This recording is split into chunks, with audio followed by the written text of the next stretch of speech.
What is going on, you guys? It's your boy King Sanders here, and we are back with another day of sports betting. This is going to be for Tuesday, August 30th slate of MLB action. I'm super excited to dive into it, but before we did, I did just want to go ahead and say that we are still currently on the road to 7,000 subscribers, and we are climbing exponentially at this point. We have just now hit 6,800 as of today, so thank you guys so much for all your endless love and support. But if you guys are new, make sure that you guys do like, comment, subscribe. We are trying to hit that 7,000 mark by the time that the NBA season does start, and if we do, I will be doing a pretty big giveaway. So make sure that you guys are subbed. But without any further ado, just a quick shout out here to all of our members here on the channel. Thank you guys so much for everything that you guys do, and thank you guys so much for giving such a small channel such a big chance, as I always say. It truly does mean so much more than you guys will ever know. So without any further ado, we do have a pretty huge slate of MLB games on. I don't think it's going to be a pretty one today, though. I really don't. I like a lot of underdogs today. I like a lot of unders today, and it scares me quite a bit. But before we go ahead and dive into yesterday's plays, the recap of them, and today's plays, just a quick word here from our sponsor. This video is brought to you by PrizePicks. If you guys don't currently have a sports book that you do use, or if you do have one and you're just looking for something new, PrizePicks is a great way to get started. As you guys can see here on the screen, we are able to bet on pretty much every single sport that you can think of. We have MLB, we have the NFL, as of right now is the preseason, we have college football, we even have things like CSGO and some esports as well. And obviously, as you guys know, I'm a huge NBA guy, so once the NBA season does come around, you guys will be able to bet on player props from there as well. PrizePicks is very, very easy to use. I do love the no-run first innings, and that is something that you can go ahead and bet on here on PrizePicks as well. It's an absolutely fantastic app and website as well. So if you guys haven't already signed up for PrizePicks, make sure that you guys do that and use code KingSanders, and you can go ahead and get a deposit match bonus of up to $100. So the way that it does work is you go ahead and pick a couple here. So I'm just going to, for the sake of the video, say that the White Sox and the Orioles tomorrow are going to have a no-run first inning. The Toronto and Boston and the Cincinnati and Philadelphia are all going to have no-run first inning.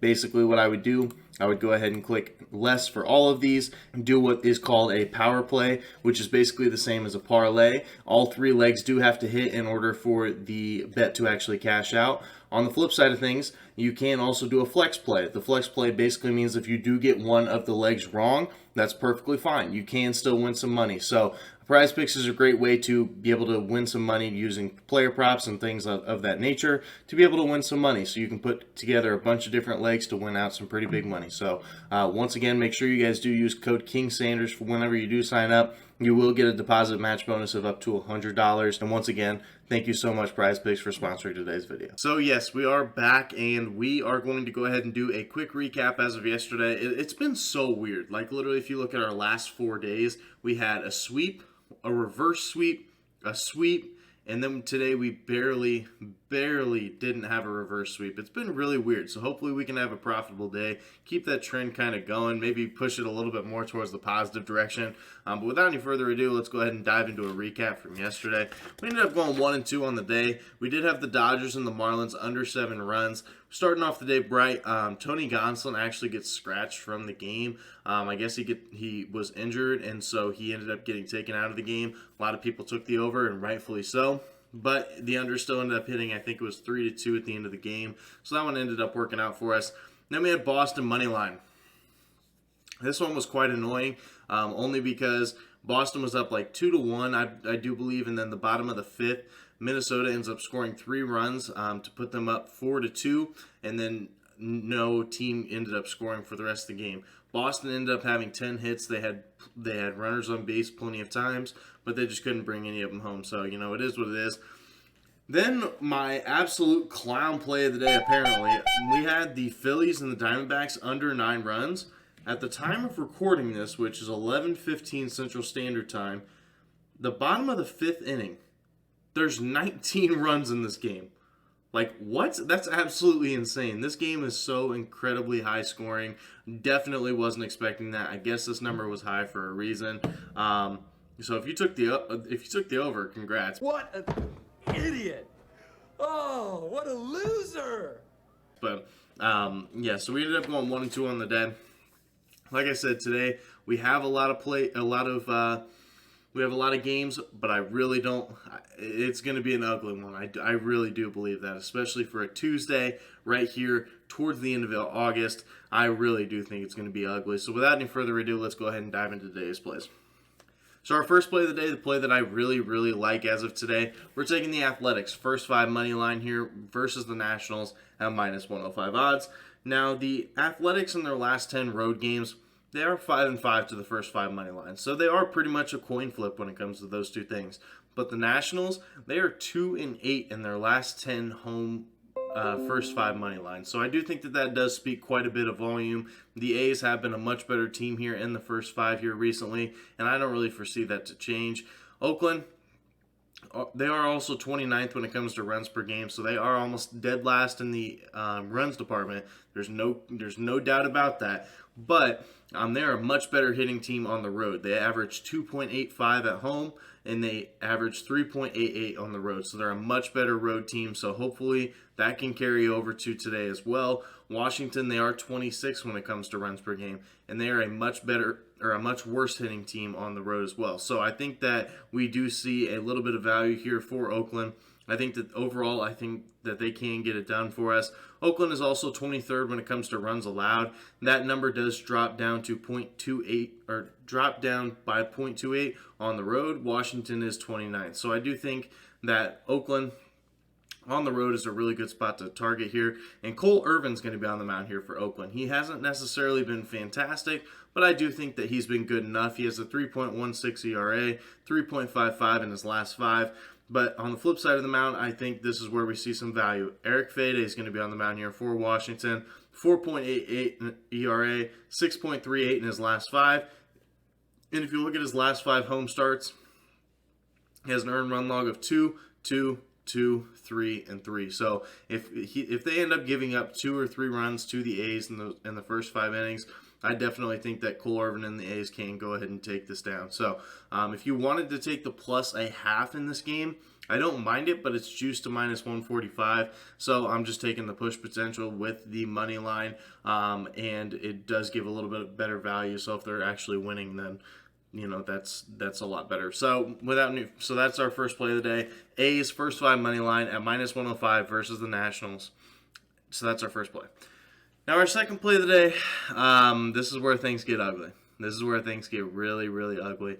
Normally this would be the spot where I would pick a play that didn't hit yesterday. However, yesterday was a very small slate. There wasn't any plays that even really had any rematches other than the Marlins game. I think I don't even remember exactly, but it wasn't many games.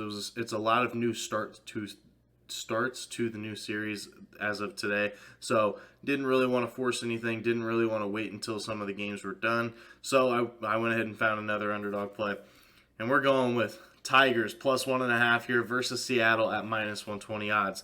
Now I like this play for a couple different reasons, but the first one is just because if I've learned anything with sports betting, anytime that Seattle is a home favorite, fade them. They are 12-25 to the run line when they are a favorite at home. And Detroit, they're 31-33 on the road run line. So they are definitely not a good team, especially when it comes to just the road. They're two below 500, but Seattle's definitely a good spot to target when they are a home favorite. And Detroit, I know, they're last in runs per game. They're not a good offense whatsoever. But Seattle, they are 23rd when it comes to offense and runs per game. That number drops by 0.63 runs per game when they are at home. So Seattle is a much worse hitting team at home so far this year. In Seattle, they are 5th when it comes to runs allowed. There's no denying that. They are one of the best defenses in the entire MLB, but Detroit's 18th. I know that's nothing too crazy. It's not like they're neck and neck, but Detroit, I think that they will be good enough. That's basically what I'm trying to say. And George Kirby is going to be on the mound here for Seattle. Has a 3.32 ERA, 3.19 on the road, and a 2.86 in his last 5. So George Kirby, he has been good, don't get me wrong, but we have Matt Manning on the mound here for Detroit. He's been very good. 2.37 ERA, 2.4 in his last 5, and 0.69 through 26 innings pitched at home. So he has been really, really good at home, and I don't really foresee that changing. And when it comes to these bullpens, they're very, very similar. Detroit is 9th when it comes to bullpen ERA. Seattle is 7th. So I do think that these teams are a lot closer than people are really portraying. Also, the over-under set to 7.5. If this goes under, the Tigers will cover 1.5, I do believe. So that is going to be our second play of the day. I know it's ugly, but I definitely think it can hit. Tigers plus 1.5 versus Seattle at minus 120 odds. Now, right here, we're going to take a play that technically doesn't make any sense, but I'll read off some of the stats, and it kind of does, and we'll get into it. But this was pretty much the only play that really didn't make any sense at all, but the lines actually kind of matched it, so we went with it. Rangers plus 1.5 here versus Houston at minus 115 odds. Now, Houston, when it comes to the road run line, surprisingly, they're not necessarily a fantastic team. They are 34 and 32 to the road run line, especially for how good this Houston team is. I was very shocked when I did see that. Texas is also 21 and 11 as a home underdog, so they've been really good as a home dog this year. Hopefully those dogs can eat and we can go ahead and win this bet. Texas is also 8th when it comes to runs per game, so they are technically a better offense because Houston is 10th in runs per game. So Texas, surprisingly, has been a better offense over the course of the season than Houston has when it comes to just scoring runs. Houston is second when it comes to runs allowed, and this is where the stats kind of start to shift because Houston's second in runs allowed, Texas 22nd. So Houston is one of the best defenses in the entire MLB. Texas, one of the worst. So I think that this is where things start to not really make sense. Dane Dunning is going to be on the mound here for Texas. 4.19 ERA, 3.49 in his last 5, 3.21 at home, and a 1.54 through 11 and 2/3 innings pitched versus Houston. So surprisingly, Dane Dunning has actually been pretty solid, but he's going against Framber Valdez. Wow. For Houston with a 2.65 ERA, 2.21 on the road, and a 0.45 through 20 innings pitched versus Texas. He's been absolutely fantastic. But the over-under for this game is set to 7.5, kind of similar to the Tigers pick. If this game does end up going under, I do think that there is some value to be said there for the Rangers. And when it comes to bullpens, we all know Houston has the best bullpen in the entire MLB, but Texas, they're actually at 12th. So it's not like they have an absolutely abysmal bullpen or anything like that. So I definitely think they can get it done. But this is for my play that makes absolutely no sense. We're taking it Rangers plus 1.5 here versus Houston at minus 115 odds. So that is going to do it for today's video. If you guys did enjoy, make sure you guys do like, comment, subscribe, and turn on that notification bell so you guys know whenever I post. Like I said, we are still currently on the road to 7,000 subscribers. We are now less than 200 away. So if you guys are new, make sure that you guys are subbed. But that's going to do it for me. This is King Sander signing out. Peace.